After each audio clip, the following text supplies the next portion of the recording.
David pushed open the door to his apartment, feeling the weight of another long day pressing down on his shoulders. The rain had soaked through his jacket during the walk from the bus stop, and all he wanted was to change into dry clothes and maybe heat up some leftover pizza. He kicked off his wet shoes near the entrance and tossed his keys onto the kitchen counter, with a clatter that echoed through the quiet space. Living alone had its perks. No one to argue with about what to watch on TV. No one judging him for eating cereal for dinner. No one asking him how his day was when he clearly didn't want to talk. For 2 years now, this little apartment had been his sanctuary, his safe place where the world couldn't reach him. Sure, his sister called sometimes, worried about him spending too much time alone. His coworkers occasionally invited him out for drinks after work. But David had learned to politely decline, to keep his distance, to protect the peace he had built around himself. He walked down the narrow hallway toward his bedroom, already imagining the comfort of his soft bed, and maybe scrolling through his phone until sleep took over. But when he reached the doorway, he stopped so suddenly that he almost tripped over his own feet. There was someone sitting on his bed. A woman. She sat on the edge of his mattress, her hands folded neatly in her lap, looking directly at him with eyes that held no fear, no guilt, no surprise, just calm, complete, unsettling calm. She wore a simple blue dress that looked slightly old-fashioned, and her dark hair fell in loose waves around her shoulders. She wasn't moving, wasn't speaking, just sitting there, watching him with a faint smile playing at the corners of her mouth. David's heart hammered against his ribs. His first instinct was to run, but his feet seemed glued to the floor. His second instinct was to shout, to demand to know who she was and how she got in, but his voice caught in his throat. He stood there, frozen, staring at this stranger who had somehow invaded the one place in the world he felt safe. "Who are you?" he finally managed to whisper, his voice shaking. "How did you get in here?" The woman tilted her head slightly, studying him with those calm, knowing eyes. When she spoke, her voice was soft and warm, like she was greeting an old friend rather than a terrified stranger. "You don't remember me yet," she said. "But you will." David's mind raced. Remember her? He had never seen this woman in his life. He would have remembered a face like that, wouldn't he? He gripped the door frame, trying to steady himself, trying to think clearly through the panic that was building in his chest. "I'm calling the police," he said, reaching for his phone in his pocket. "You could do that," the woman replied, still with that maddening calm. "But I don't think you will." She was right, and that scared him even more. Something was stopping him from dialing those 3 numbers. Something about her presence felt wrong and right at the same time. It was like finding a piece of furniture in your house that you swore wasn't there before, but somehow it fit perfectly, like it had always belonged. "What do you want from me?" David asked, his voice steadier now but still edged with fear. The woman stood up slowly, smoothing down her dress. She was shorter than he expected, maybe 5'4", with a slender build that made her look almost fragile. But there was nothing fragile about the way she carried herself. She moved with quiet confidence, like someone who had every right to be exactly where she was. "I don't want anything from you, David," she said, and hearing his name from her lips sent a chill down his spine. "I just needed to see you again. It's been so long." "How do you know my name?" he demanded. "Have you been following me? Are you some kind of stalker?" She smiled at that, a real smile this time that reached her eyes. "No, nothing like that. We've met before. A long time ago, when we were children." David searched her face, trying to find any spark of recognition. Childhood friends? He had moved around a lot as a kid, lived in different neighborhoods, attended different schools. There were plenty of faces he had forgotten over the years. But this woman, this strange woman sitting on his bed, felt like a complete stranger. "I don't remember you," he said firmly. "I think you have the wrong person. Your name is David Chen, you're 32 years old. You work as a data analyst for a tech company downtown. You take the bus to work every day even though you could afford a car. You eat the same lunch almost every day, a turkey sandwich and an apple. You haven't been on a date in over a year. You live alone and you tell yourself you prefer it that way." David felt his blood run cold. Every word she spoke was true. Every single detail was accurate. This wasn't just some random intruder. This was someone who had been watching him, studying him, learning his habits and routines. "You need to leave," he said, trying to sound authoritative but hearing the tremor in his own voice. "Right now. Or I really will call the police." The woman's expression softened.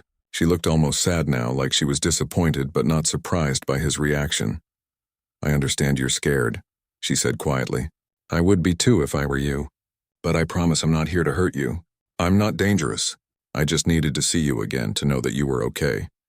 I've thought about you every single day for the past 24 years. 24 years. David did the math quickly in his head. That would have been when he was 8 years old.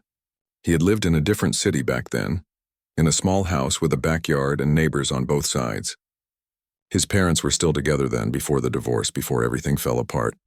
"What's your name?" he asked, his curiosity starting to overtake his fear. "Elena," she said. "Elena Rodriguez. We lived next door to each other during the summer when you were 8. Just for 3 months. My family moved in at the beginning of June and we were gone by September."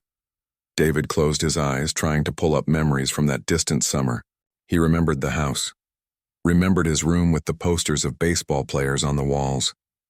He remembered riding his bike in the street and catching fireflies in jars. But a girl next door? A friend named Elena? It was like trying to grab smoke with his bare hands. "I don't remember," he said, opening his eyes to look at her again. "I'm sorry, but I really don't." Elena nodded slowly, like she had expected this. "You will," she said again. "Sometimes memories need a little help to come back. Sometimes we bury things so deep because remembering hurts too much." She walked past him toward the doorway, and David instinctively stepped aside to let her pass. She paused next to him, close enough that he could smell her perfume, something floral and faint. "I'll be in your living room," she said. "I'm not leaving yet, but I won't bother you if you need some time to think. I know this is a lot to process." And just like that, she walked down the hallway and disappeared around the corner. David stood there in shock, listening to the sound of her footsteps, the quiet creak of his couch as she sat down. He should call the police. He should force her to leave. He should do something. Anything, other than just stand here like an idiot. But instead, he found himself walking to his bed and sitting down in the exact spot where she had been sitting moments before. The mattress was still slightly warm from her body heat. He put his head in his hands and tried to think, tried to remember, tried to understand what was happening to him. A girl named Elena. A summer when he was 8 years old. Why couldn't he remember? And why did some small part of him, buried deep beneath the fear and confusion, feel like maybe, just maybe, she was telling the truth? David didn't sleep that night. How could he?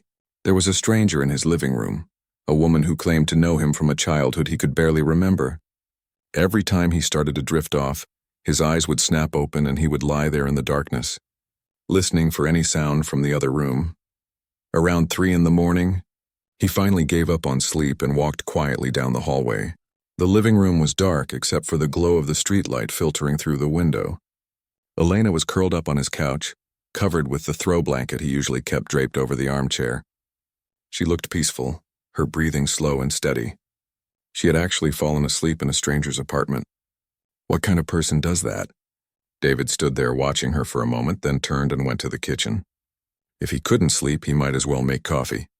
The familiar routine of grinding beans and filling the machine with water helped calm his nerves.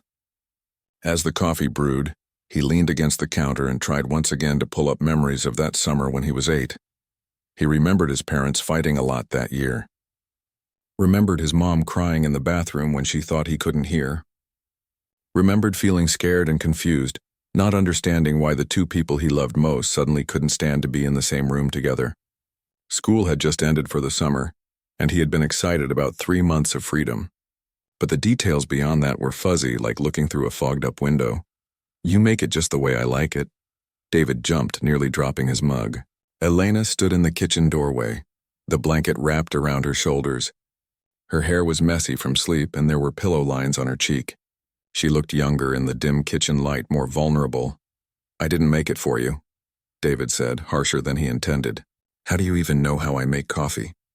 Elena walked to the cabinet where he kept his mugs, opened it like she had done this 100 times before, and pulled one down. She poured herself coffee from the pot, added 1 spoonful of sugar, and took a sip. "Perfect," she said with a small smile. "You always liked it strong, with just a little bit of sweetness." David stared at her. He hadn't told her where the mugs were, hadn't shown her where he kept the sugar. She had known, just like she had known everything else about him. "How long have you been watching me?" he asked quietly. Elena's smile faded. She wrapped both hands around the warm mug and looked down into the dark liquid. A few weeks, she admitted. I would stand across the street from your building in the mornings and watch you leave for work. I followed you to your office a couple of times just to make sure I had the right person. I sat in the coffee shop next to your building and watched you buy your lunch. I know it sounds creepy. I know it is creepy. But I had to be sure it was really you before I made contact. And breaking into my apartment was your idea of making contact? David asked, anger starting to replace his fear.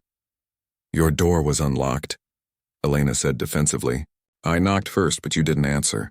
When I tried the handle, it just opened. I walked in and I was going to wait in the living room, but then I saw your bedroom and I needed to sit down. I needed to be close to you. So I sat on your bed and I waited. For 3 hours? David asked, remembering what time he had gotten home. Elena nodded. I almost left a dozen times. But every time I stood up to go, something stopped me. I kept thinking about that summer, about the promise we made, and I thought maybe if you came home and saw me there, something would click. Some part of you would remember. David took a long drink of his coffee, trying to process this information. This woman, this stranger, had been stalking him for weeks. Had watched him, followed him, learned his routines. Any normal person would call the police immediately. Any sane person would force her to leave and change all the locks. But David found himself doing neither of those things. Tell me about that summer, he said instead. If we really were friends, tell me something that proves it. Something only I would know. Elena's face lit up. She set down her mug and pulled out a chair from his small kitchen table, sitting down like they were about to have a normal conversation. You had a scar on your left knee, she began, from when you fell off your bike trying to jump a homemade ramp in your driveway. You were so proud of that scar you showed it to everyone. You told people you got it fighting a bear. David unconsciously touched his left knee. The scar was still there, faded now but visible if you looked closely. Lots of kids had scars, though. That didn't prove anything. You were obsessed with baseball cards that summer, Elena continued. You had hundreds of them organized in special binders. Your most prized possession was a card of some famous player. I can't remember his name, but you kept it in a protective case and you wouldn't let anyone touch it. You used to bring your cards over to my house and we would trade them for hours. David felt something stir in his memory. Baseball cards. He had loved baseball cards. His mom had thrown them all away years ago during one of their moves, and he had been devastated. But he had forgotten all about them until this moment. Keep going, he said, his voice barely above a whisper. Your parents were having problems, Elena said, her voice gentler now. You never said it directly, but I could tell. You would come over to my house to get away from the yelling. My mom would make us sandwiches and we would eat them in the backyard. You loved peanut butter and jelly, but only if the peanut butter and jelly were on separate pieces of bread. You said mixing them together made the bread too soggy. David's hand started to shake. He set his mug down on the counter before he dropped it. He still ate his peanut butter and jelly sandwiches that way. Had never been able to explain why, even to himself. It was just the way he liked them. We had a tree in our backyard, Elena continued, her eyes distant now, lost in the memory. A big oak tree with branches perfect for climbing. You were better at climbing than me. You would go all the way to the top and I would only make it halfway before getting scared. You would sit up there and tell me stories about adventures we would go on someday. We were going to travel the world together. See every ocean, climb every mountain. Images flashed through David's mind. A tree. A big tree with rough bark that scratched your hands. The view from the top branches looking down at the backyard below. The feeling of the wind in his hair and the sun on his face, and a girl's voice calling up to him, asking him to come down before he fell. The last day before you moved, David said slowly, the memory surfacing like something rising from deep water. We carved our initials in the tree trunk, with my dad's pocket knife that I wasn't supposed to have. Elena's eyes filled with tears. You remember, she whispered. DC and ER, David continued, the memory becoming clearer. Inside a heart. And we promised we would be friends forever, that we would never forget each other. I never forgot you, Elena said, tears now streaming down her face. Not for a single day. You were the only good thing about that horrible summer, the only person who made me feel like I mattered. David sank into the chair across from her, his mind reeling. It was all coming back now. Not all at once, but in pieces, playing in the sprinklers on hot afternoons, catching fireflies in glass jars, riding bikes up and down the quiet street. And Elena, always Elena, with her bright smile and her infectious laugh and her way of making even the worst days feel bearable. "Why did you move away?" he asked. It was so sudden. One day you were there and the next day the house was empty. Elena's expression changed. The happiness of remembered childhood drained from her face, replaced by something darker. Pain. Old pain that had never quite healed. "My father died," she said quietly. "Heart attack. He was only 34. My mother couldn't afford the rent on her own, so we had to move in with my grandmother across the state. Everything happened so fast. One week we were having a normal summer, and the next week we were packing boxes and saying goodbye to everything we knew." "I'm so sorry," David said, and he meant it. He could see the little girl she had been, suddenly losing her father and her home and her only friend all at once. "I tried to find you afterward," Elena said. "I asked my mom if we could visit, if I could at least write you letters. But we were struggling so much financially and my mom was dealing with her own grief. Years passed. We moved again, and then again. I lost track of where you were. But I never forgot you, David. I never forgot the promise we made." They sat in silence for a moment, the weight of lost years hanging between them. Outside, the sky was starting to lighten with the first hints of dawn. David realized they had been talking for over an hour. "How did you find me?" he asked after all this time. Elena wiped her eyes and managed a small smile. "The internet is a powerful thing. I spent years searching on and off, but your name is pretty common. David Chen. Do you know how many David Chens there are in this country? Thousands. But I kept looking. I would search on social media, look through old school records, anything I could think of. And then about 6 months ago, I found an article about your company. They featured you in a piece about their analytics team. Your face was in the photo. I knew it was you immediately." David remembered that article. He had been uncomfortable with his photo being included, had tried to get out of it, but his boss had insisted. If he had known it would lead to...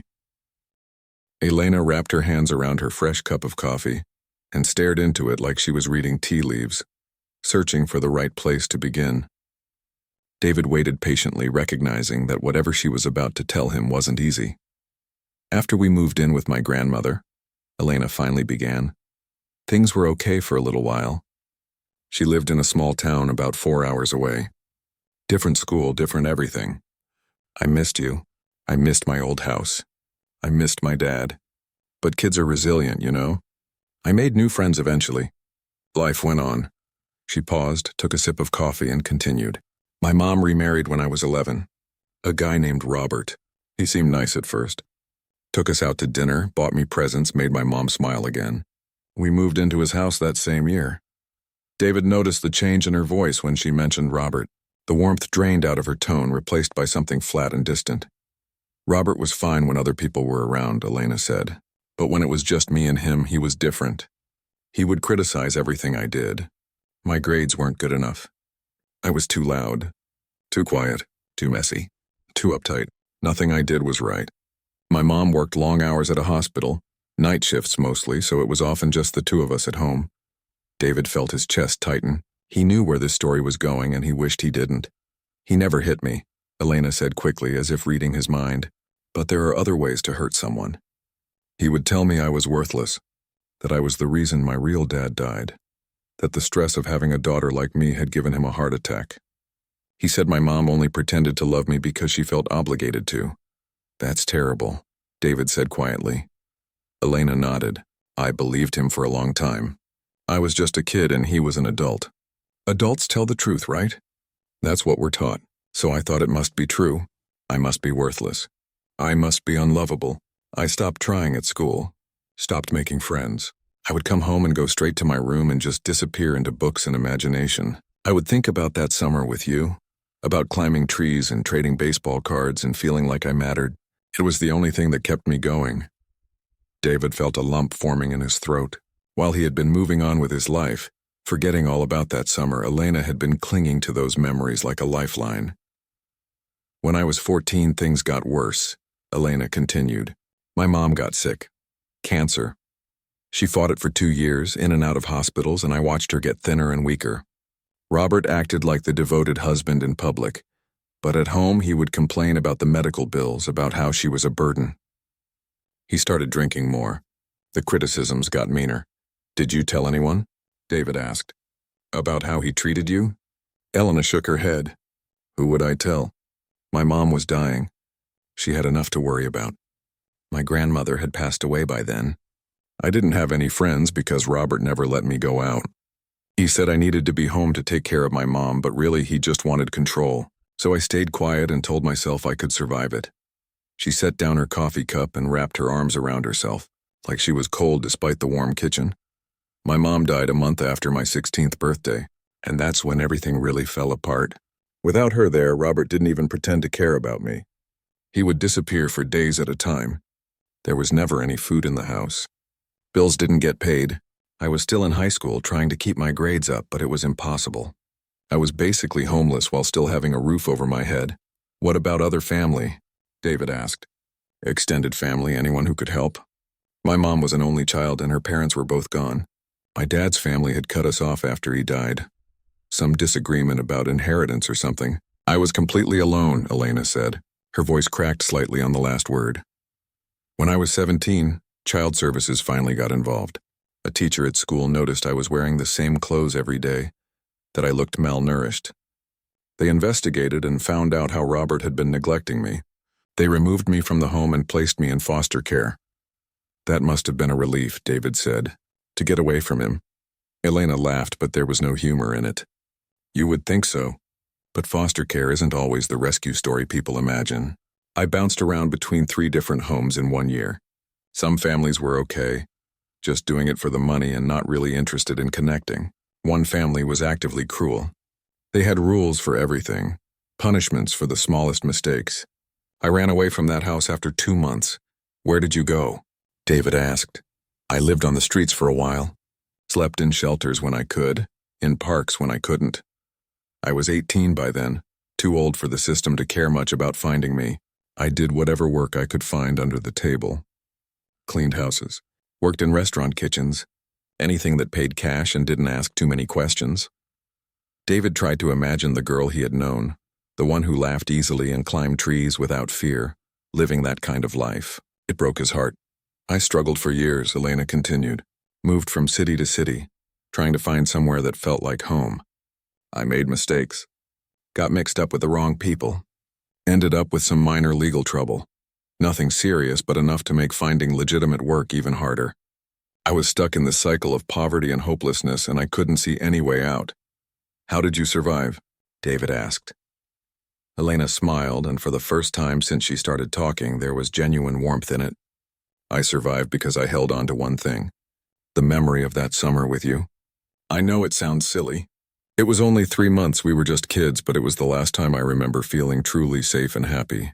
When things got really bad, when I was sleeping in a car or going days without a proper meal, I would close my eyes and remember sitting in your backyard, eating peanut butter and jelly sandwiches, listening to your stories about adventures we would go on. I would remember how you used to tell me I was brave, that I could do anything I set my mind to, and I would tell myself that if I survived one more day, maybe someday I could find you again.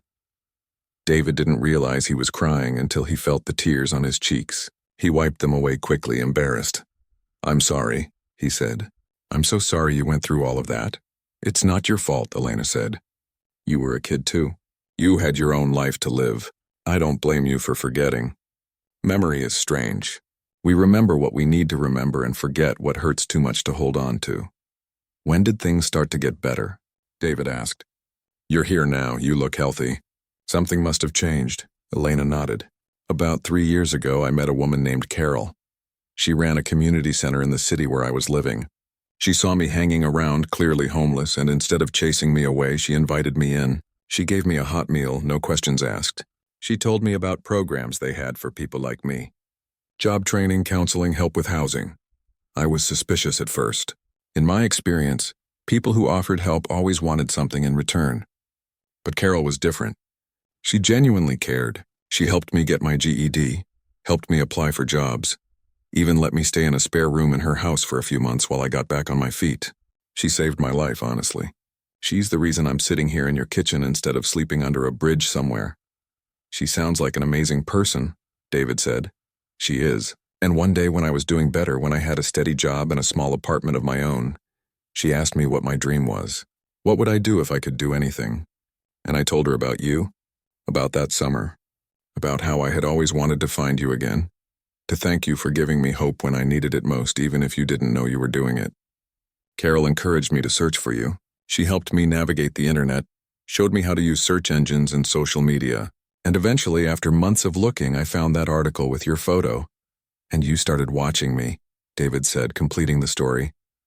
I'm sorry about that, Elena said. I know it was wrong. I was just so scared that after all these years, after everything I had been through, you wouldn't want to see me, that I had built up this fantasy in my head and reality would crush it. So I watched from a distance, trying to work up the courage to approach you. Until yesterday, David said. Until yesterday, Elena agreed. When your door was open and I took it as a sign. I'm sorry I scared you. I'm sorry I invaded your space. But I'm not sorry I'm here. Because sitting across from you right now, talking to you, seeing your face and hearing your voice, it's like that little girl inside me who was so lost and scared finally gets to come home. David reached across the table and took her hand. It was a simple gesture, but it felt monumental. Elena looked down at their joined hands with wonder, like she couldn't quite believe it was real. I'm glad you found me, David said, and he was surprised to realize he meant it. Yes, the situation was strange. Yes, she had crossed boundaries, but underneath all of that was a genuine connection, a shared history, and two people who had both been hurting in different ways. What happens now? Elena asked quietly. David thought about that question. What did happen now? He couldn't just send her away, not after everything she had told him. But he also couldn't pretend that everything was normal, that having her appear in his life wasn't complicated. Now we figure it out, he said finally. Together. The next few weeks fell into a pattern that surprised both of them. Elena came by most evenings after David got home from work. They would sit in his living room or at his kitchen table and talk, sometimes about the past, sometimes about the present. David found himself looking forward to these visits in a way that confused him. He had spent 2 years building walls around himself, protecting his solitude. Now those walls were crumbling, and part of him was terrified while another part felt relief. Elena was careful to respect the boundaries they had set. She always texted before coming over. She never stayed past 10 o'clock. She never pushed when David clearly needed space. It was like she was walking on eggshells, afraid that one wrong move would make him change his mind about letting her into his life. David learned more about her during these conversations. She was working 2 part-time jobs now, one at a coffee shop and one at a bookstore. She loved reading, especially science fiction and fantasy, books that let her escape into other worlds. She was funny in a quiet way, with a dry sense of humor that caught him off guard. She was thoughtful, always noticing small things like when he seemed tired or stressed. But there were also things that worried him. Elena never talked about other friends or social connections. When he asked her about it, she would change the subject or give vague answers. It seemed like he was her only real relationship, and that felt like a lot of pressure. What if she was putting all her emotional needs on him? What if he couldn't handle that responsibility? One evening, about 3 weeks after that first night, Elena showed up looking different. Her eyes were red and swollen like she had been crying. She tried to smile when David opened the door, but it didn't reach her eyes. Bad day? He asked, stepping aside to let her in. You could say that, Elena replied, her voice tight. They sat on the couch and Elena pulled her knees up to her chest, making herself small. David waited patiently, giving her time to find the words. I got a letter today, she finally said. From Robert, my stepdad.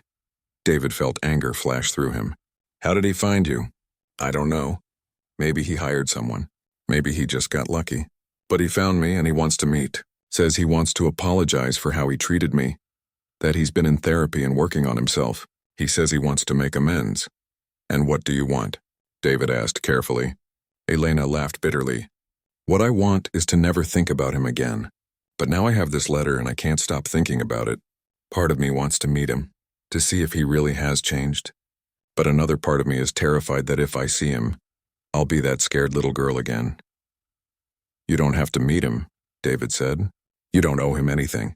I know, but what if this is my chance to finally get closure? What if facing him is what I need to really move forward? David understood what she meant. He had his own demons, his own past that still haunted him. His divorce had been 3 years ago, but he still carried the weight of that failure.